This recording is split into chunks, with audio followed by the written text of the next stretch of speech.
Hello friends, welcome back to our new video. Friends, आज की video जो होने वाली है हमारी, वो बायो के बहुत ही महत्वपूर्ण इंपॉर्टेंट टॉपिक जो कि आपको दिख रहा होगा यहाँ पर, मेंडल का नियम, उस पर होने वाली है। ठीक है, तो मेंडल ने कितने कौन कौन से उसके तथ्य थे, किसके नियम किस तरह से होते हैं, वो आप लोग को यहाँ पर वीडियो में देखने को मिलने वाला है। तो वीडियो काफ़ी मज़ेदार होने वाला है, वीडियो को बिल्कुल भी स्किप मत करिएगा एंड फुल इन तक देखिएगा, तभी आप लोग को पूरे नियम समझ में आएंगे। तो चलिए जल्दी से अपनी वीडियो को हम स्टार्ट करते हैं। तो देखिए, जैसे कि यहाँ पर पहला क्वेश्चन हमारा लिखा हुआ है कि भैया आनुवांशिकी क्या है, मेंडल के पृथक्करण, प्रभाविता तथा स्वतंत्र अवयवन के नियम की व्याख्या कीजिए। तो वहाँ पर हो सकता है बोर्ड एग्जाम में आप लोग से कि ये तीनों चीज़ें ना पूछी जाएँ, वहाँ पर केवल हो सकता है आप लोग से मेंडल का पृथक्करण का नियम पूछ लिया जाए, या फिर केवल प्रभाविता का नियम पूछ लिया जाए, या फिर केवल स्वतंत्र अवयवन का नियम ही पूछ लिया जाए। लेकिन हम लोग को तीनों नियम पढ़ने पड़ेंगे, क्योंकि हो सकता है बोर्ड एग्जाम में कौन सा नियम आ जाए। तो देखिए, हम लोग यहाँ पर तीनों नियम पढ़ने वाले हैं। सबसे पहले हमसे जो पूछा गया है, क्वेश्चन के अकॉर्डिंग हमको चलना है। पूछ रहे हैं भैया कि अनुवांशिकी क्या है, तो सबसे पहले हमें अनुवांशिकी की डिफिनेशन यहाँ पर बतानी पड़ेगी। तो हम लोग बता देते हैं। देखिए, अनुवांशिकी जो होती है वो अनुवंशिकीय विज्ञान की वह शाखा होती है जिसमें वंशानुगति एवं विभिन्नताओं का अध्ययन किया जाता है। ठीक है, जो वंशानुगति, जो पीढ़ी दर पीढ़ी जो लक्षण चले आ रहे होते हैं, उस तरह की जो विभिन्नताएं होती हैं, उसका यहाँ पर अध्ययन हम लोग करते हैं। तो अब देखिए, उसके बाद क्या क्वेश्चन हमारा क्या कह रहा है कि मेंडल का पृथक्करण का नियम समझाइए।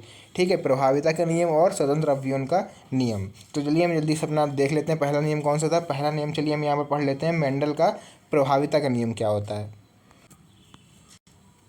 ठीक है, तो देखिए यहाँ पर पहला नियम हमारा लिखा हुआ है, मेंडल का प्रभाविता का नियम क्या होता है। प्रभाविता का नियम, जब एक जोड़ी अलग अलग उपलक्षणों वाले जीवों के बीच संकरण कराया जाता है। ठीक है, मतलब जो एक जोड़ी अलग अलग हों, अलग अलग प्रजाति के, एक तरह से आप लोग कह सकते हो। ठीक है, उनके बीच में अगर हम संकरण कराएं, तो जो प्रथम पीढ़ी में केवल प्रभावी लक्षण दिखाई देते हैं, इसे ही हम लोग प्रभाविता का नियम कहते हैं। अब जैसे मान लीजिए जनक हैं, जो मतलब जो एक तरह से माता पिता हैं, जो मान लीजिए एक है हमारे यहाँ पर शुद्ध लंबा पौधे हैं, ठीक, एक है शुद्ध बौने पौधे। ठीक है, तो शुद्ध लंबे पौधे हैं, उनको हमने कैपिटल टी लिख रखा है 2 बार, और जो शुद्ध बौने हैं उनको हमने यहाँ पर 2 बार स्मॉल टी लिख रखा है। ठीक है, अब देखिए, जब इनके बीच में हम संकरण कराएंगे तो इनका एक युग्मक निकलेगा कैपिटल टी, इनका एक युग्मक निकलेगा स्मॉल टी।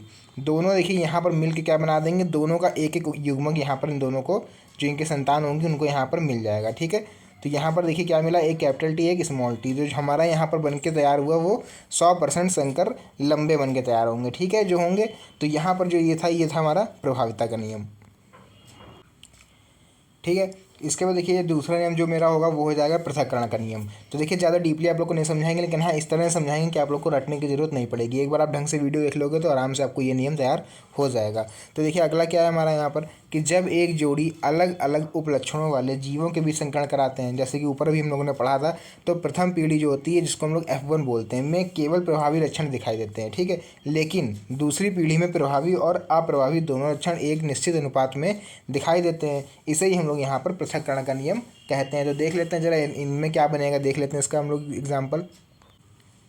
ठीक है, तो देखिए सबसे पहले यहाँ पर जो आप लोग को दिखाया गया है, ये प्रथम पीढ़ी आप लोग को यहाँ पर दिखाई गई है। ठीक है, तो कि प्रथम पीढ़ी भैया क्या होगी, तो प्रथम पीढ़ी जो हमारी होती है वो सेम प्रभाविता के नियम की तरह होगी। जैसे ऊपर था, शुद्ध लंबे पौधे एक तरफ ले लिए हमने, एक तरफ ले लिए भैया शुद्ध बौने पौधे, दोनों के बीच में हमने क्या करा, संकरण करा दिया।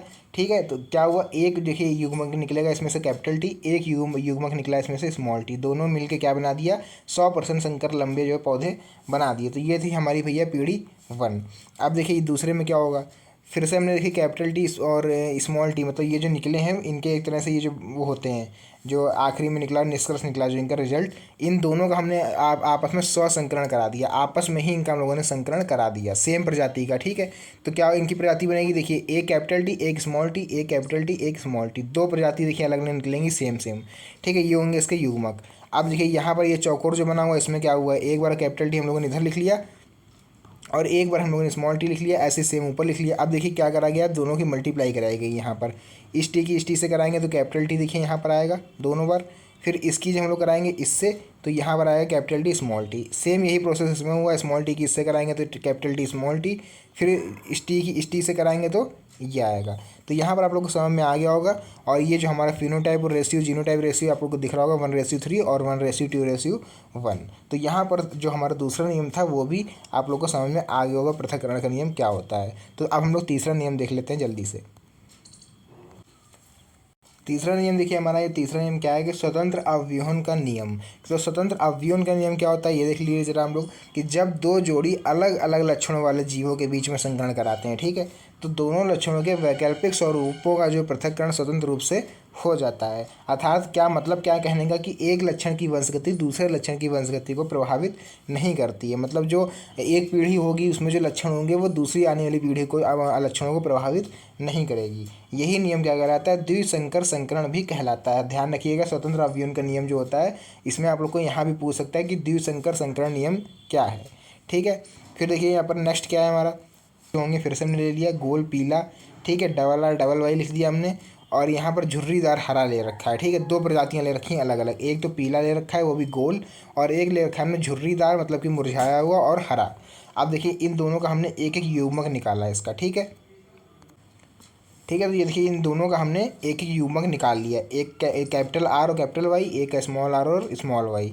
अब इन दोनों में हमने फिर से 100 संकरण करा दिया, तो 100 संकरण देखिए यहाँ पर कराया तो ये दोनों मिक्स हो जाएंगे हमारे जो होंगे, एक ये आर और एक ये स्मॉल आर, आर आर एक पास और वाई वाई एक पास हो जाएंगे, ठीक है। ऐसे ही जो है जब ये बन के तैयार हुआ तो हम लोग इसको फिर से एक बार संकरण कराएंगे, क्योंकि नाम क्या है इसका यहाँ पर ऊपर देखिए द्विसंकर, तो यहाँ पर हम लोग को 2 बार संकरण कराना पड़ेगा। तो एक बार तो हमने देखिए इसका युग्मक निकाल के एक बार ये संकलन करा दिया, अब एक बार फिर से इन दोनों का हम कराएंगे, तब देखिए क्या बनेगा यहाँ पर R Y small R Y, मतलब पूरा इसका एक तरह से एक एक पेयर यहाँ पर अलग दे दिया, एक बार कैपिटल आर स्मॉल आर, एक बार कैपिटल आर कैपिटल वाई, फिर एक बार स्मॉल आर और कैपिटल वाई, फिर स्मॉल आर और स्मॉल वाई, ऐसे यहाँ पर कराए और आपके युग्मक जो है वो ये बनकर तैयार हो गए। तो फिलहाल इतना ही था मेंडल का जो तीनों नियम आप लोगों ने पढ़ लिए, मात्र आप लोगों ने बहुत ही कम समय में ये तीनों नियम पढ़ लिए। जिस बच्चे ने पूरी वीडियो अच्छी तरह से देखी होगी उसको अच्छी तरह से सब क्लियर हो गए होंगे। तो ये हो सकता है आपके एग्ज़ाम में, ये हो सकता है नहीं, हर साल आप लोग के एग्ज़ाम में पूछा ही जाता है, उसको कंफर्म मान के चलिए।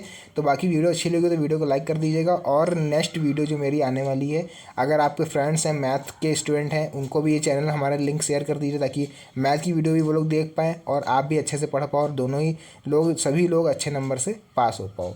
तो मिलते हैं नेक्स्ट वीडियो में एक और अच्छी और इंटरेस्टिंग वीडियो के साथ, तब तक के लिए धन्यवाद and best of luck for your exam. Thank you.